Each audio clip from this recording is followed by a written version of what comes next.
Hello and welcome to the Open Book channel, where I talk about anything and everything writerly, very, very honestly. So the thing I wanted to talk about today is sketchy submissions. A little while ago, I had some time on my hands and was struck with the whim to submit a short story or some poem to any open submission that seemed like it would fit. As I've been so busy with larger projects and working under Acidic Ink Publishing, I haven't been shopping my own work around like I should. Personally, I like to write to the submission guidelines, give it enough time in advance, of course. If it's an anthology that I think I genuinely feel suited for, the theme of the stories usually gives me a burst of inspiration. Because when I'm inspired by things on my own, well, that doesn't tend to fit into anything a publication could be looking for unprompted. It's really best for me to just write to the guidelines that they give me. So anyway, I loaded up good old Submittable and checked all the most recently available and ending submission calls for short form writing that I could find. And I haven't said as much yet on this channel or why, but the results that I got for this will be subject to the fact that I do not submit to anything that requires a submission fee. So please keep in mind that the search filter I use is for unpaid submissions, which actually makes the situation more sketchy.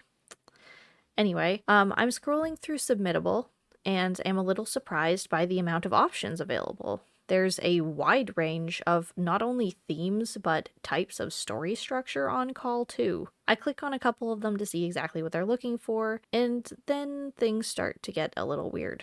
All of the short form calls I click on aren't looking for anything specific. All they want is a haiku, or a tanka-form poem, or what have you. Nothing else. It's not all that uncommon for very short fiction not to offer any monetary reward for submitting, but this one offered a contest that you could win a copy of the final product, and I thought that was pretty reasonable, I guessed, for such a small word count, but the submission call itself felt very copy-paste. So I had to assume either they had lax standards and didn't care, which is why they didn't have a theme, or they did this a lot and didn't get as many submissions as they needed. Either way, that kind of sounded like I didn't want to get involved. Then I looked at some of the themed short story calls that were open, and the formatting of the proposal itself had me raising an eyebrow, much in the same way as the various poetry ones. Specifically with the short story calls, I had to question the quality of the publication that I would be submitting to. If they weren't going to check their own grammar and communication skills with their own submission guidelines, then I had to believe that the publication I was submitting to wasn't somewhere of high enough quality I'd want my work featured in anyway. I mean, you tell me if this Poet's Choice call for angel poems sounds professional to you or not. Hello. Poems which depict feelings when you use the word angel or think of angels. Have you tried brewing the habit of observing the occurrences in your life and sometimes simply tend to feel that it there is a divine force behind that which has happened? The first line isn't even a sentence, and the second one is an absolute mess. That quality of care that they have shown for their writing, not just like who's submitting's writing, was just not for me. Thank you, and goodbye. The next submission that I was interested in was a call for a short story about a wishing well theme, and I was met with the same things. A call with copy-paste sections and bad grammar in the more specific sections. For example, the story should have a sequence of activities which lead a character to the wishing well, narrative of what happens at the wishing well, and then a conclusive sequences of activities that transpires afterwards. Excellent, very specific. Very, very good phrasing. I couldn't seem to escape these scammy-looking submission calls, and there was a reason why, because majority of the submissions presented to me on Submittable were all by the same two publications that I'd already written off, Poet's Choice and Free Spirit. So essentially, they'd spammed the site with submissions. Normally, scrolling through Submittable, I'm looking at the topics themselves and I don't notice this, but the sameness of the ones that I looked into caused me to back up and take a second look. I decided to take a screenshot of just how many submission calls these two publications had put out, and here's how many they had ending within the next couple days. But then, upon further investigation, it turns out that one is a subsidiary branch of the other. Free Spirit is a part of Poet's Choice. So really, this is how many submissions were put out by this one publication. And that's just those ending in the span of a few days. I didn't go snooping on the publication pages themselves, which I probably should have, but all those open calls puts into a much different perspective what you're submitting to. Even going back to my previous segmentation between the subsidiary and the main publication, there is no way that a publication of any legitimacy could hope to process that many themes for submissions. Unless, of course, they weren't going to quality check them, which is a major red flag. Upon further inspection of the short calls guidelines that they put out, it makes a bit more sense now why they aren't calling for anything more specific than a haiku, because they say they will be grouping together a variety of their poetry calls for a single collection.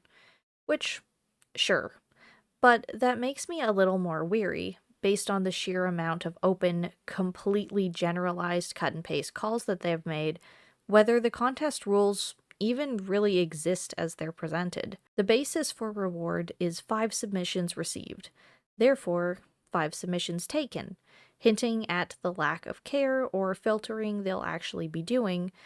But what if there's only 4? Technically, you wouldn't be considered to win anything, and they could still use your work. And does this apply to every individual form of poetry call that they made, or all of them together, because they said that they would be clumping them into a collection, so they're not actually individual calls for specific anthologies? So, if 5 people submitted to 10 different kinds of poetry form calls, all saying the same, potentially merged contest lines, are all 5 of them per call in competition, or all 50 of them? It's a little unclear. It's really hard to discern some of the things the submission calls were saying because they were so poorly worded, but in the Angel Poems call one, there is a random bolded sentence that just says, a collection of poems in general, all caps. So that has me wondering whether all the short stories or themed poems are even actually for a single anthology, or are intended to be clumped together in the end too. How many things that they get are they just gonna throw into one thing to make something? This is, of course, all alleged. Don't come after me. It's skeptical speculation.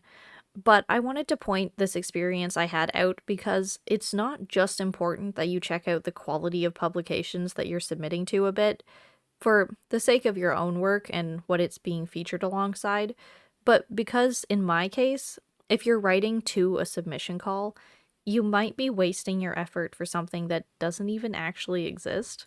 Because this whole situation with Poet's Choice publication is one of two things. The publication cast a wide net because they were afraid they wouldn't get any responses, or they cast a large net because they don't care about moderating the quality of responses that they get. And either way, as a writer that takes any sort of pride in their work, that's not something that you want to be featured in.